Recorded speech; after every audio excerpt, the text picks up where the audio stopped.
Hi guys, it's Mandy, and in today's video I am going to give you my opinion if The World Ends With You is worth the buy and my overall thoughts on it. So let's get started.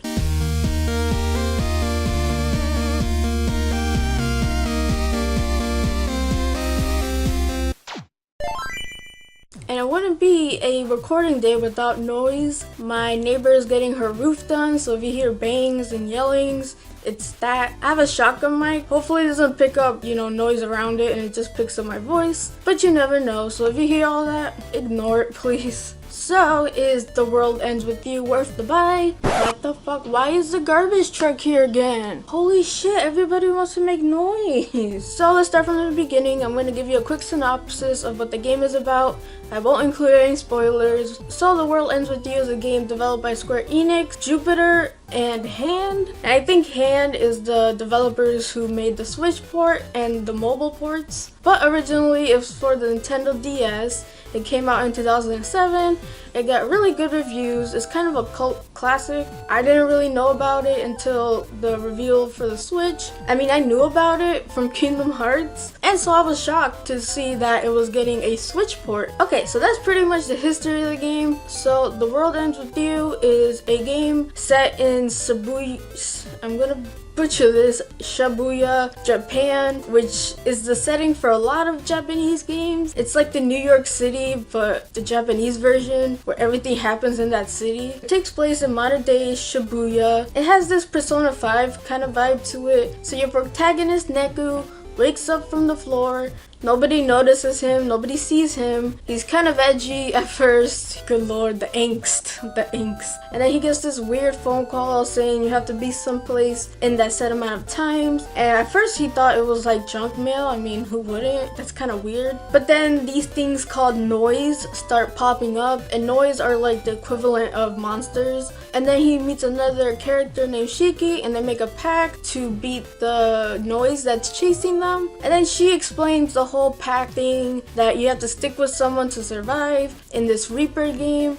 And basically what the Reaper game is like you had to give something valuable to get into the game, and that gives you a second life kind of thing. I'm kind of fuzzy on it because I'm not that far, so I don't know the true purpose of the Reaper game.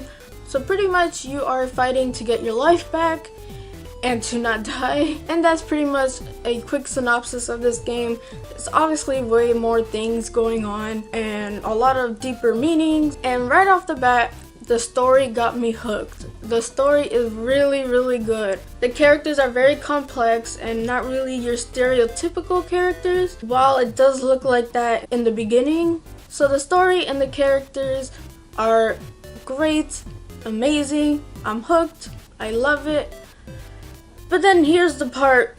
Here is the part where I'm going to have to go over the gameplay. So, as I said, in the history of the game, this game was first published for the Nintendo DS.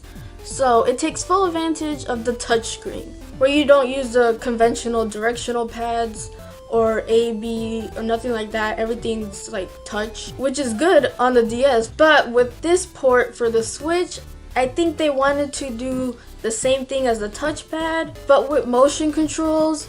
And oh boy, that came out as well as you imagined it. Horrible gameplay. The whole motion control touch kind of thingy looks good on paper, but it's horrible when you actually do it.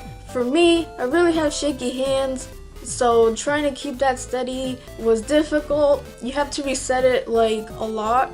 It's kind of like the motion where you have to reload your weapon. You always have to make sure you reset the pointer so it's back in the middle, which is pretty easy. You just press the button, it's back in the middle. But it does just wander off sometimes. And the battle mechanics, the part where it shows how bad the gameplay is, because walking around is not that hard. It's pretty simple compared to the actual battle mechanics, which is where everything just starts to jumble up.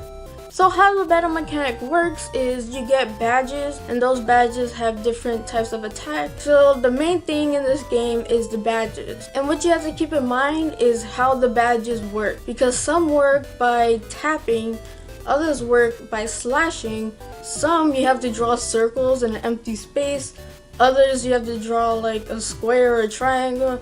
It gets pretty crazy down the line. Should try a slash move, but since you have other moves that use that same mechanic, it kind of gets mixed up and it gets really confusing and you pretty much die for like stupid reasons. And in battle, Neku is very hard to move. It's very hard for him to dodge. All these functions start to get confusing. You're trying to slash it while, you know, trying to dodge. You're trying to do the fire while doing the lightning bolt. It is very confusing and hectic, albeit you get used to it. So for me, I use one slash attack, one or two tap attack. It's always good to have projectile type badges on. I have like these fireball type of thingies, and those I use a lot because they're easy. You just tap, tap, tap, tap. But pretty much I use the same basic badges. I don't really experiment because some of the other ones are crazy, like you have to draw, and I can see why a lot of people are turned off by it. I am really turned off by it.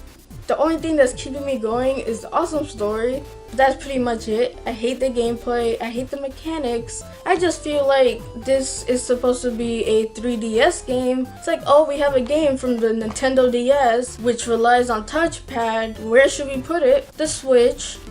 Like, bruh, really? But at least give us an option like they did with Sushi Strikers. They had a Switch version and then they had a 3DS version. And I feel like a lot of people are gonna miss out on this game because of the gameplay mechanic. And I don't blame them, but I'm really open-minded, so it didn't really turn me off at first until I played it. And holy cow, I was just like, is this how you play this game? I will tell you this though, if you have it handheld, it's a little bit better. So is this game worth the buy? No, it's not. So for this one, it's not worth the money unless you really want the game. It has too much problems to warrant a full purchase. The story is amazing, yes, but that still doesn't really cut it for most people. And that's it for my video. Before I start closing, I wanted to say thank you guys for 800 subscribers. I reached that yesterday and I'm so excited. I don't know how many ways to say thank you. So thank you guys, I really appreciate it.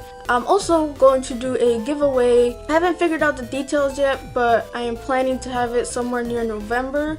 But it's not for Nintendo players only. You can also enter and get a chance to win $60, which is the equivalent of the game. So in that way, it'll be open to everybody. So if you like this video, please give me a like, and if you like my content and all my other content, please hit that subscribe button and please share it around also because that helps a lot. Tell me your thoughts on The World Ends With You. Did you buy it? Do you think the gameplay mechanics are not as bad as I made it out to be? Please leave your thoughts in the comments down below. I love hearing from you guys. You can also follow me on Twitter at MandyleePlays. I hope you guys have an awesome day and play a good game.